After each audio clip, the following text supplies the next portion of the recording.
Hello students, कैसे हैं आप सब। मैथ्स बाय शिल्पा चैनल में आप सभी का स्वागत है। और आज हम टॉपिक शुरू करेंगे इन्वर्स ट्रिग्नोमेट्रिक फंक्शन। ये इसकी पहली क्लास है, लेक्चर 1 है मैं जो आज रिकॉर्ड कर रही हूँ और उम्मीद है कि आप सबको समझ में आएगा। और चलिए शुरू करते हैं टॉपिक को बिना टाइम वेस्ट किए। मैं यहाँ पर 9th से लेकर 12th क्लास के मैथमेटिक्स की वीडियो अपलोड करती हूँ, तो आप जाकर प्लेलिस्ट पर चेक कर सकते हैं बाकी सारे चैप्टर्स की भी वीडियोज़ को। तो आइए शुरू करते हैं। देखिए, जैसा कि हम जानते हैं कि हमारे पास 6 ट्रिग्नोमेट्रिक फंक्शंस होते हैं: sine X, cos X, tan X, ये यहाँ पर होता है हमारे पास tan X, cot X, sec X, cosec X, है ना। ये हमारे पास 6 ट्रिग्नोमेट्रिक फंक्शंस होते हैं। अब देखिए यहाँ पर क्या होता है कि जनरली अगर इन्वर्स की अगर हम बात करते हैं कि इन्वर्स होता क्या है, सबसे पहले हम बात करते हैं इन्वर्स जनरली इसका मतलब क्या होता है। कि जैसे हमने बात की 2 की, तो 2 हमारे पास है, 2 का अगर मैं इन्वर्स करूँ तो इन्वर्स का मतलब होता है कि उल्टा कर देना। ओके, तो अगर हम इसका उल्टा कर देंगे तो क्या निकालना है हमें, 1/2 निकालना है ना। 1/2 निकालना है, और 1/2 है तो 2 की पावर यहाँ पर 1 है, तो ऊपर जाकर क्या हो जाएगी, 2 की पावर -1 हो जाएगी। ठीक है, तो 2 की पावर -1 हो जाएगी। तो हमने देखा कि अगर हम इन्वर्स किसी भी टर्म का निकाल रहे हैं तो उसका मतलब क्या हो जाता है कि पावर -1 हो जाना। ओके, तो पावर्स को हम कहाँ लगाते हैं, ट्रिग्नोमेट्रिक फंक्शंस के यहाँ पर लगाते हैं, तो ये -1 आ जाएगी। ऐसे ही कॉस -1x। तो अभी आपको क्या करना है, आपको इसको साइन की पावर -1x नहीं पढ़ना होता है, आपको इसे पढ़ना होता है साइन इन्वर्स एक्स। ऐसे पढ़ते हैं इसको, साइन इन्वर्स एक्स। तो ये पावर नहीं होती। और आप ये मत समझना कि साइन इन्वर्स एक्स को आप ऐसे लिख सकते हैं 1/sin x is equal to sine inverse X. इसका ये मतलब नहीं होता, बिल्कुल भी नहीं होता इसका ये मतलब। इसका मतलब सिर्फ आपको ये समझना है कि ये एक फंक्शन है। जैसे साइन एक्स एक नाम है, वैसे ही साइन इन्वर्स एक्स भी एक जस्ट एक नाम होता है। ठीक है, मतलब इन्वर्स, वो तो मैं आपको टर्म समझा रही हूँ कि उसका मतलब क्या होता है कि भाई पावर कैसे आई। उल्टा कर देंगे तो पावर -1 हो जाती है। तो मैं नहीं चाहती कि आपका कोई भी टर्म मिस हो जब आप लेक्चर समझ रहे हैं। तो वीडियो को आखिर तक ज़रूर देखना ताकि आपका कोई भी टॉपिक मिस ना हो जाए, कोई भी इंपॉर्टेंट कॉन्सेप्ट आपका मिस ना हो जाए। ऐसे कॉस इन्वर्स एक्स पढ़ेंगे, इसको tan इन्वर्स एक्स पढ़ेंगे, cot inverse X, sec inverse X, cosec inverse X. Okay, तो इस तरीके से हम इसको रीड करते हैं। तो देखिए उसके बाद हमारे पास एक क्वेश्चन आता है। देखिए, ये जो टॉपिक है वो आपका क्लास 12th के लिए हेल्पफुल रहेगा, है ना। क्लास 12th में काम आता है ये, और आपका जेई मेंस, आईआईटी, है ना, जेई एडवांस, ये सब में ये जो है टॉपिक काम में आएगा। तो आपको बहुत अच्छे से सीख लेना है। सीयूईटी अब तो दिल्ली यूनिवर्सिटी का एंट्रेंस भी है, तो उसमें भी ये टॉपिक बहुत अच्छे से काम में आएगा। तो आपके कॉन्सेप्ट्स क्लियर होने चाहिए बहुत सब तरीके से। तो चलिए बात करते हैं, एक टेबल हम पढ़ेंगे क्योंकि प्रिंसिपल वैल्यू एक टॉपिक होता है, उसके लिए आपको रेंजेस के बारे में पता होना चाहिए। तो हम एक छोटी सी एक टेबल बना लेते हैं। तो हमने एक टेबल बना ली यहाँ पर ऐसे। ओके, तो इन टेबल्स पर हम बनाएंगे यहाँ पर इन्वर्स फंक्शंस ले लिए मैंने सारे, इन्वर्स ट्रिग्नोमेट्रिक फंक्शंस। और यहाँ पर हम इनके रेंज की बात करेंगे। ओके, और डोमेन की हम बात करेंगे। तो डोमेन वाले जो क्वेश्चंस हैं हम नेक्स्ट क्लास में पढ़ेंगे, और आज हम सिर्फ रेंज की बात करेंगे और रेंज पर बेस्ड हम क्वेश्चंस को करेंगे। ओके, तो इन्वर्स ट्रिग्नोमेट्रिक फंक्शंस हमारे पास क्या कौन कौन से होते हैं, साइन इन्वर्स एक्स। अब देखिए, मैंने साइन के साथ किसको लिखा है, मैंने लिखा है tan इन्वर्स एक्स को, क्योंकि इन दोनों में ज़्यादा फर्क नहीं होता रेंज में। ओके, उसके बाद हम बात करेंगे यहाँ पर कोसेक इन्वर्स एक्स की, क्योंकि ये लगभग ये जो तीनों हमारे पास कोसेक, ओके, ये जो तीनों फंक्शंस होते हैं वो हमारे लगभग एक जैसे चलते हैं। तो हम इन तीनों की बात एक साथ करेंगे। और यहाँ पर फोर्थ आ गया मेरे पास कॉस इन्वर्स एक्स, और उसके बाद आ गया हमारे पास cot inverse x, and then हमारे पास आ गया सेक इन्वर्स एक्स। इन तीनों की बात हम एक साथ करेंगे क्योंकि ये तीनों लगभग एक जैसे चलते हैं। ओके, तो हम बात करें पहले साइन इन्वर्स एक्स की। तो जैसे ही साइन इन्वर्स एक्स की आपने बात की, तो आपको पता होना चाहिए कि जो साइन एक्स की जो वैल्यू होती है वो -1 to +1 लाई करती है। ओके, -1 to +1 लाई करती है क्लोज इंटरवल में। मतलब आपको ये बात तो पता होनी चाहिए, क्लोज इंटरवल का मतलब होता है कि हमें -1 और 1 को भी लेना है और उनकी बीच वाली वैल्यूज़ को भी लेना है। लेकिन अगर इंटरवल ओपन होता है तो इसका मतलब होता है सिर्फ हमें किसको लेना है, -1 to 1 ओपन इंटरवल में किसको लेना है, सिर्फ हमें उनकी बीच की वैल्यूज़ को लेना है, लेकिन -1 और 1 को हमें नहीं लेना है। उसके अलावा हमारे पास अगर करली ब्रैकेट आ जाता है, करली ब्रैकेट का मतलब होता है सिर्फ -1 और 1 को ही आपको लेना है। तो ये मतलब होता है इनका। तो हम बात कर रहे हैं रेंज की। अब देखिए रेंज में क्या हो जाएगा, साइन इन्वर्स एक्स, भाई साइन की वैल्यू जो है 1 कब होती है, 1 होती है हमारी साइन 90 पर। ओके, -1 किस पर होगी, -90 पर। ओके, तो -90 पर। तो यहाँ पर हमारे पास साइन इनवर्स एक्स की रेंज क्या होगी, -90 टू +90 क्लोज इंटरवल। ओके, तो आपको पता होना चाहिए, आपको ये लर्न करना पड़ेगा क्योंकि क्वेश्चंस आपको करने हैं आगे। tan x, देखिए मैं थोड़ा सा समझा देती हूँ रेंज बनती कैसे है। tan x का जो फॉर्मूला होता है वो sin x upon cos x होता है। तो ये साइन के हर एंगल के लिए डिफाइन होता है except for those for which the denominator will become equal to 0। अब देखिए cos x 0 किस पर बन जाएगा, cos 90 पर बन जाएगा। तो ये साइन के हर एंगल के लिए डिफाइन होगा एक्सेप्ट 90, तो क्योंकि cos 90 0 हो जाता है। तो tan की जो रेंज होती है वो क्या होती है, -90 टू +90 ओपन इंटरवल। मीन्स अगर हमने 90 और 90 को ले लिया तो वो उसको 0 बना देगा, क्या कहते हैं, डिफाइन नहीं होगा। ओके, तो हम उसको ले नहीं सकते। उसके बाद देखिए कोसेक इन्वर्स एक्स है। कोसेक एक्स का जो फॉर्मूला होता है वो 1/sin x होता है। तो ये साइन के हर एंगल के लिए डिफाइन होता है एक्सेप्ट जिसके लिए 0 बन जाएगा डिनोमिनेटर, और साइन 0 किस पर बनता है, 0 पर। तो इसकी जो रेंज होती है वो पूरी की पूरी सेम होती है, -90 टू +90, लेकिन उसमें से हम क्या हटा देते हैं, हम 0 को हटा देते हैं। ओके, अब देखिए कॉस इन्वर्स एक्स, कॉस हम साइन एक्स और कॉस एक्स की जो वैल्यू होती है ना वो -1 टू +1 ही लाई करती है। तो कॉस जो है 1 0 पर होता है और -1 पाई पर होता है। तो हमें पता है, तो जो इसकी रेंज होगी वो 0 टू पाई क्लोज इंटरवल होगी। ऐसे ही कॉट की, अब आप देख सकते हैं 0 टू पाई ओपन। ओके, सेक की क्या हो जाती है, 0 टू पाई, क्योंकि सेक होता है हमारे पास 1/cos x। ओके, तो हमें पता है कॉस 0 जो है 90 पर होता है। तो इसकी जो रेंज है बिल्कुल कॉस की तरह होती है, लेकिन हम उसमें से क्या हटा देते हैं, π/2 हम हटा देते हैं। ओके, तो अब देखिए ये हो गई इसकी रेंज। तो आपको ये लर्न होनी चाहिए क्वेश्चंस को करने के लिए, क्योंकि इस पर बेस्ड देखिए ये जो चैप्टर जो है 12th क्लास में जो आता है वो 3 नंबर का आता है। ओके, एक तो आता है इस पे से 1 नंबर का क्वेश्चन आता है और एक 2 मार्क्स का आ जाता है। पहले इसकी वेटेज थोड़ी और अच्छी रहती थी, लेकिन अब जो है फॉर्मूले बेस्ड क्वेश्चंस हटा दिए हैं पेपर में से, लेकिन वो CUET में आएंगे तो मैं उन पर भी वीडियोज़ आपके लिए डालूंगी, तो आप उनको ज़रूर अटेंड करना अगर आपने एंट्रेंस देना है, क्योंकि जेई में आ रहा है, सॉरी जेई में नहीं आ रहा, CUET में आएगा। ओके, और अगर आपको वीडियो पसंद आ रही है तो लाइक ज़रूर कर देना और चैनल को सब्सक्राइब ज़रूर कर देना, दोस्तों को शेयर कर देना। ओके, चलिए डोमेन की हम बात कर रहे हैं। तो मैंने आपको स्टार्टिंग से ही बता रही हूँ कि जो साइन इनवर्स एक्स की जो वैल्यू होती है वो -1 टू 1 होती है। ऐसे ही हमारे पास कॉस की जो वैल्यू होती है वो भी -1 टू 1 होती है, तो ये सेम रहता है। tan इनवर्स एक्स का जो डोमेन होता है वो कैपिटल R होता है, कॉट इनवर्स एक्स का कैपिटल R होता है, कोसेक इनवर्स एक्स का होता है हमारे पास R में से हम क्या हटा देते हैं, हम हटा देते हैं इसमें -1 टू 1 ओपन इंटरवल। ये भी इसका सेम होता है, सेक का भी सेम होता है। तो आपको लर्न करने में आसानी होगी कि जो हमारे पास जो साइन का आया वही हमारे पास कॉस का है, ठीक है। जो हमारे पास tan का आया वही हमारे पास कॉट का है, और जो सेक का है हमारे पास वही हमारे पास कोसेक का है। क्लियर है। तो आपको ये टेबल जो है लर्न होनी चाहिए क्वेश्चंस को करने के लिए। तो आज हम छोटे छोटे एग्जांपल्स लेंगे कि उनकी हेल्प से हम समझने की कोशिश करेंगे कि कैसे होते हैं क्वेश्चंस। तो चलिए क्वेश्चंस ले लेते हैं, क्वेश्चंस को करेंगे अब।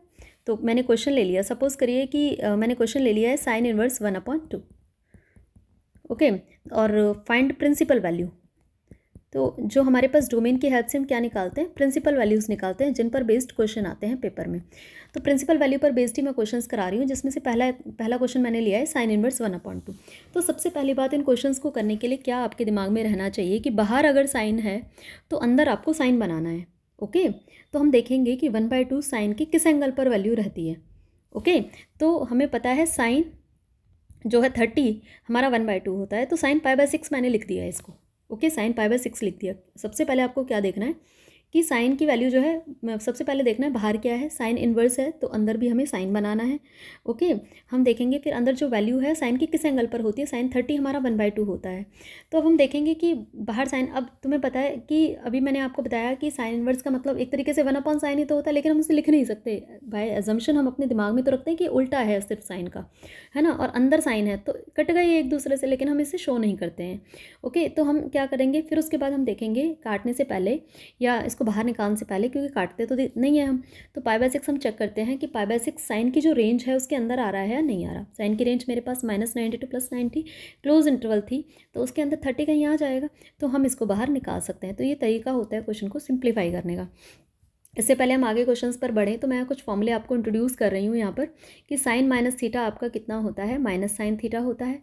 अगर यहाँ पर कॉस माइनस थीटा होता है तो वो प्लस कॉस थीटा होता है, जो कि आपने 11th क्लास में भी पढ़े होंगे, है ना। सेक माइनस थीटा हमारे पास क्या होता है, वो भी पॉजिटिव होता है। तो सिर्फ सेक और कॉस का जो फॉर्मूला होता है ना, अगर नेगेटिव एंगल में होता है तो वो बाहर पॉजिटिव ही निकल कर आता है, सेक में भी और सेक में भी और कॉस में भी, मतलब माइनस साइन को खत्म कर देता है सेक और कॉस, ठीक है। लेकिन बाकी अदर ट्रिग्नोमेट्रिक फंक्शन में जैसे tan माइनस थीटा है तो वो माइनस tan थीटा देगा। तो ये बात आपको ध्यान रखनी है, क्वेश्चन के लिए काम में आती है।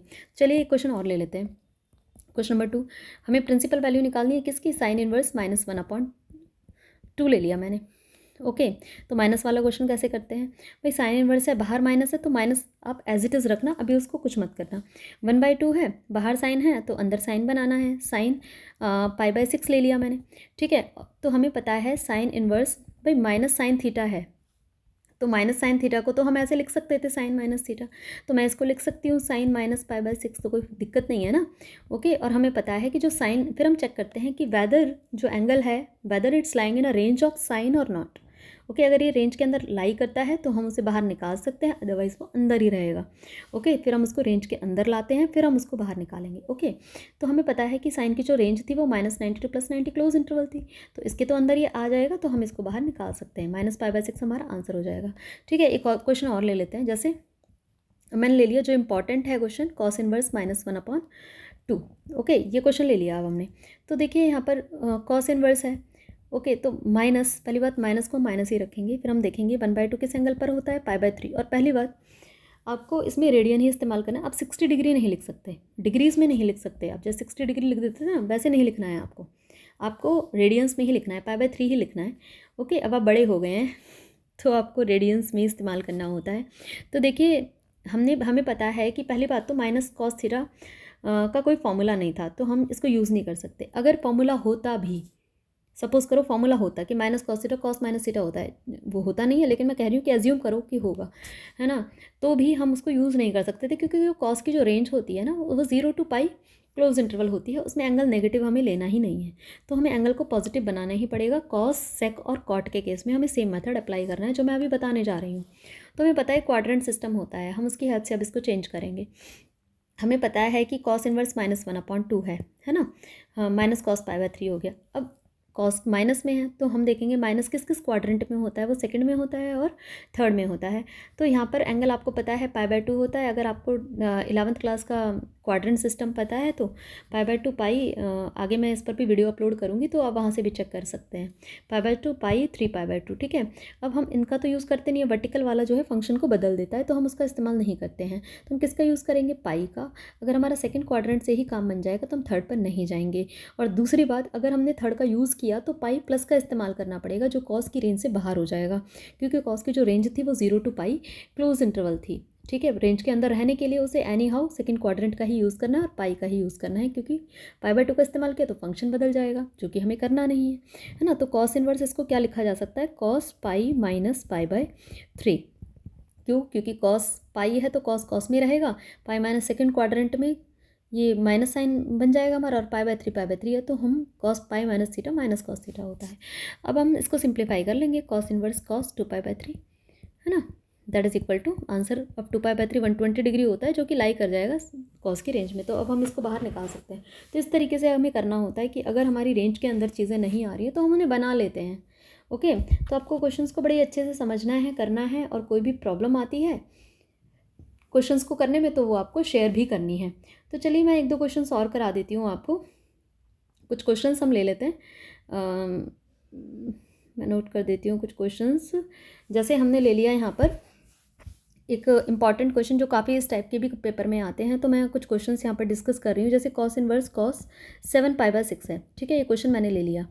अब देखिए हमें पता है कि ये तो रेंज के बाहर है, वही ये हो जाएगा 210 210 डिग्री, जो कि आउट ऑफ रेंज है। लेकिन कॉस की जो रेंज होती है, क्योंकि 0 to π क्लोज इंटरवल होती है, तो हमें रेंज के अंदर लेकर आना है। तो रेंज के अंदर कैसे लाएंगे हम, हमें पता है कॉस के सामने क्या साइन है, भाई कॉस के सामने तो कोई साइन ही नहीं है, पॉजिटिव है ये, है ना। तो हमें क्या करना है, हमें देखना है कॉस पॉजिटिव किस किस में रहता है, हमें पता है वो फर्स्ट और फोर्थ में रहता है, ठीक है। अब देखो फर्स्ट का यूज़ करने के लिए वर्टिकल की बात ही नहीं करेंगे, क्योंकि इन पर तो फंक्शन ही बदल जाता है, ठीक है। तो हमें यूज़ करना है यहाँ पर 2π को, ठीक है। अब 2 पाई प्लस तो हम यूज़ नहीं करेंगे, 2 पाई माइनस ही हम यूज़ करेंगे। तो फोर्थ क्वाड्रेंट का अगर हमें यूज़ करना है तो हम इसको स्प्लिट करके क्या लिख सकते हैं, 2 पाई माइनस, है ना। 2 पाई मैंने लिख दिया।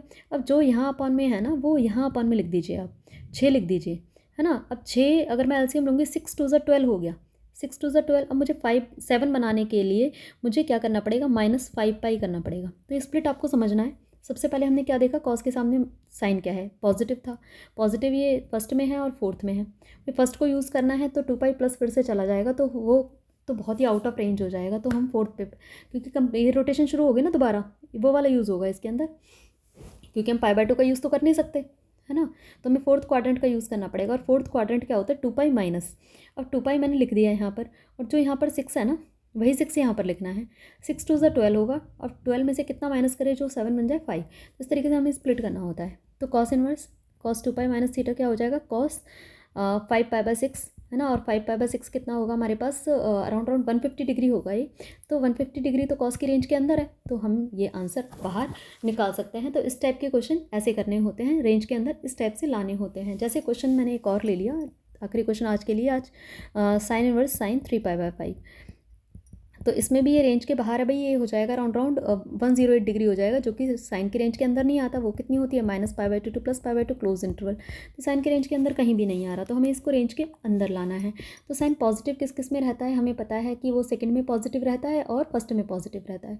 तो π/2 का हम इस्तेमाल कर नहीं सकते, यहाँ पर पाई होता है, यहाँ पर 2 पाई। विथ 2 पाई का इस्तेमाल तो हम नहीं करेंगे, क्योंकि वो तो रेंज के बहुत ज़्यादा बाहर हो जाएगा, तो हम इसको इस्तेमाल करेंगे। तो हम सेकंड क्वाड्रेंट का यूज़ करने के लिए मुझे कहाँ पर जाना पड़ेगा, पाई माइनस पर। ठीक है, यहाँ अपॉन 5 है ना। मैं जैसे अभी बता रही थी, यहाँ अपॉन 5 है, यहाँ अपॉन 5, तो कहीं कोई प्रॉब्लम आ ही नहीं सकती। 5 पाई तो कितना माइनस करना पड़ेगा, 2 पाई, 3 पाई/5 बनाने के लिए। ठीक है, तो sine inverse sine pi minus theta कितना हो जाएगा, साइन थीटा, साइन 2 पाई/5 हो गया। और हमें पता है अब ये कितना हो जाएगा, 72 डिग्री है, तो ये रेंज के अंदर है, तो हम इसको बाहर निकाल सकते हैं। तो इस टाइप से प्रिंसिपल वैल्यू सॉल्व की जाती है, प्रिंसिपल वैल्यू निकाली जाती है। बहुत ही इंपॉर्टेंट है ये फॉर्म, ये एंट्रेंस में सब चीज़ में काफ़ी काम में आती है। तो अगर आपको वीडियो अच्छी लगी तभी आप लाइक करें, शेयर करें दोस्तों, और सब्सक्राइब करें, दोस्तों को शेयर करें। कमेंट करके मुझे ज़रूर बताएं कि आपको समझ में आया है या नहीं, और ख़ुद से आप ट्राई कर सकते हैं क्वेश्चंस को। क्वेरी है तो मुझे आप कमेंट करके बता सकते हैं। So thank you so much. Next video में लेकर आऊँगी डोमेन पर, तो आप ज़रूर अटेंड करिएगा। Okay, so thank you so much.